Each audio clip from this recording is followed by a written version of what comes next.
what do we have here? Woo! Let's give it that pull.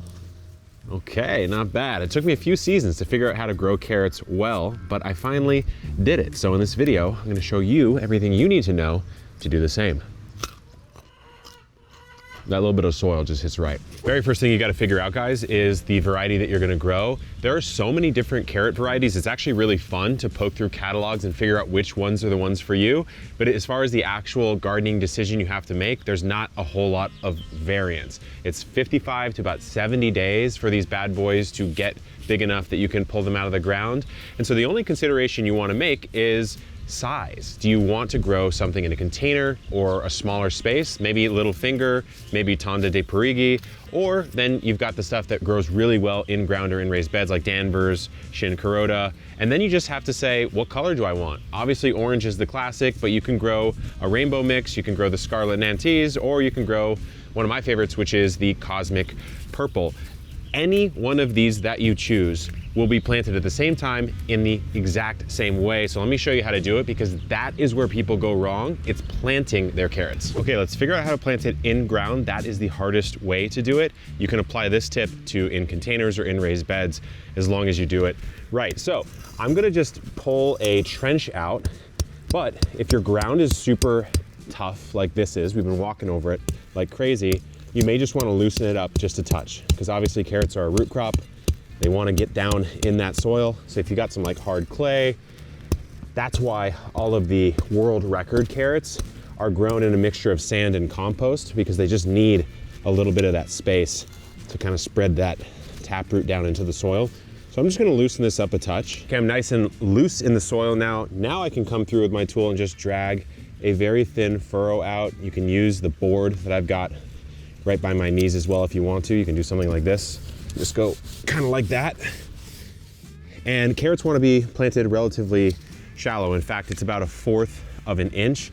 So you'll just do that 1/4 of an inch by the amount of soil you spread back on top. So what I like to do is I'll just do it in a trench. So carrots want to be spaced like 1 inch or 2 apart, but it's very arduous to space many, many rows of carrots that way. So most of us will just plant the packet by kind of dragging it out. I learned this technique from Jacques. It's the Jacques tickle is what he's calling it. And you just kind of come through with a crease in the packet and you just tap your seeds down the row and try to modulate it so you get a nice amount of seeds, but you're gonna have to come through and thin these out no matter what you do. So there you go. I've got the seeds laid out, but what I want to do is just gently cover. I've noticed that it doesn't matter if you go more than 1/4 of an inch deep. You could go to a 1/2 inch. It's just going to take a little bit longer for them to come up. This is where you can go wrong though. It's what you do after this point when you're growing carrots is your first potential big opportunity to mess them up. So let's cover these up. Now what I'm going to do is I'm going to water this in immediately. I'm going to give it a pretty thorough water just to make sure I hydrate the seeds. But carrots can take, I don't know, 10 to 15 days to sprout, which is a very long time to make sure that this soil stays nice and moist, because the seeds are pretty delicate.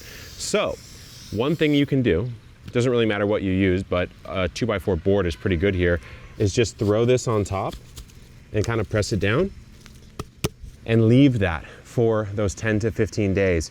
That way, the soil underneath will stay moist and they won't dry out, because if they start to sprout and dry out, that's where they'll die off, and then you have to reset the process and the carrots just won't do that well. So while these sprout, I'll take you back over to the patch and show you how to care for them once they're up. So we're back over at Old Carrot King Kev's patch, and that's my new nickname. These are grown, these are ready to harvest, but I'm still gonna show you how to properly thin them and the effects of thinning them at this stage of their growth, because that's probably the #1 thing you can do wrong after not sprouting them correctly. So let's go ahead and take a look underneath the canopy. So here's a look at some carrots that are growing here. Like I said, most of these are ready to go, but you can see how I've spaced them. So take a look right here.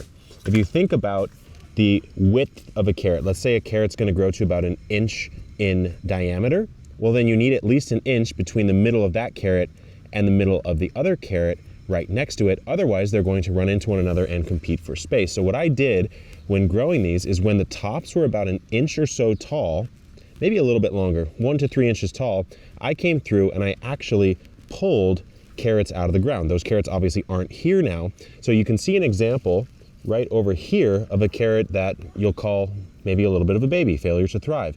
So take a look. These are the types of carrots I pulled out about 30 days ago in this little section here, and of course across this entire row. It's really important to do this because otherwise you're gonna get a ton of these carrots and you're not gonna get too many of these style carrots. And this one's actually still a little bit small because you can see I didn't thin these out as perfectly as I could have, whereas this one and this one, I guarantee this one's just a little bit larger. It is. And it has the opportunity, if I let it keep growing, to get even larger. So another little tip on thinning is if you wait a little too long to do it, it's not the end of the world. If you're thinning really young, when there's not even a baby carrot developed at all, you can actually just come through and clip at the soil surface the leaves off, because then it won't thrive. It's going to decompose and you're in a good spot there. But if you've waited a little bit longer, you can actually pull out baby carrots. They'd be about maybe this size, and they're actually delicacies. So it's a good way to multiply your harvest while still thinning out and letting some of these big ones develop, but thin to about a minimum of an inch. I would say maybe 2-3 inches if you're being a little bit more aggressive or you're growing a bigger variety. But besides that, carrots really don't need a whole lot. They need adequate water across the season. You want to grow them in the cooler parts of the season. In fact, you can actually grow carrots from late winter into spring, and you can also grow them from late summer through fall, even through winter, because they're going to kind of be in nature's refrigerator. They'll be sitting in the soil, preserving themselves, and you kind of pull them out when you want to eat them, and they get quite sweet when they're harvested in the cold. But there are a whole host of ways your carrots can look that will suggest a particular problem. So I want to rapid fire through some of these situations you might find in the garden right now. If your carrots have poor germination, it likely means that you haven't kept the soil consistently moist, so follow the board trick. If your carrots have tiny, thin roots, that means that you didn't thin them out, so follow the trick I just told you. If your carrots are sort of woody and dry, you either waited too long to harvest them and they started to mature past the point of being harvestable, or if they're young, woody, and dry,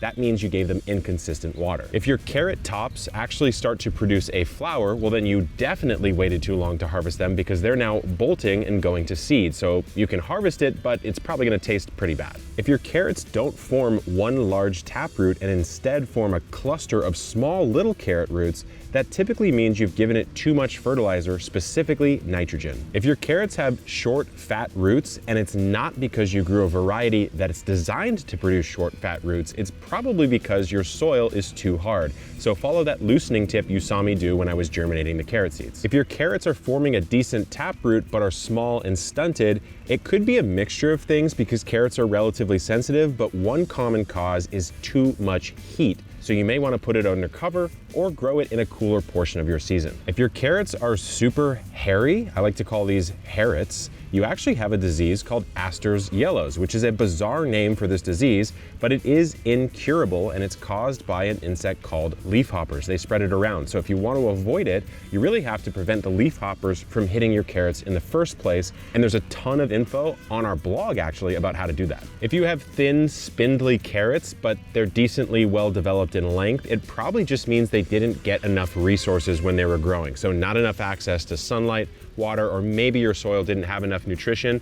This happens to some of my carrots that are in the under canopy of the beets that are in the middle of the bed that I've been showing you. So carrots are a crop that I hesitate to say I've mastered, but I've certainly gotten a lot better at growing them than when I started over 12 years ago.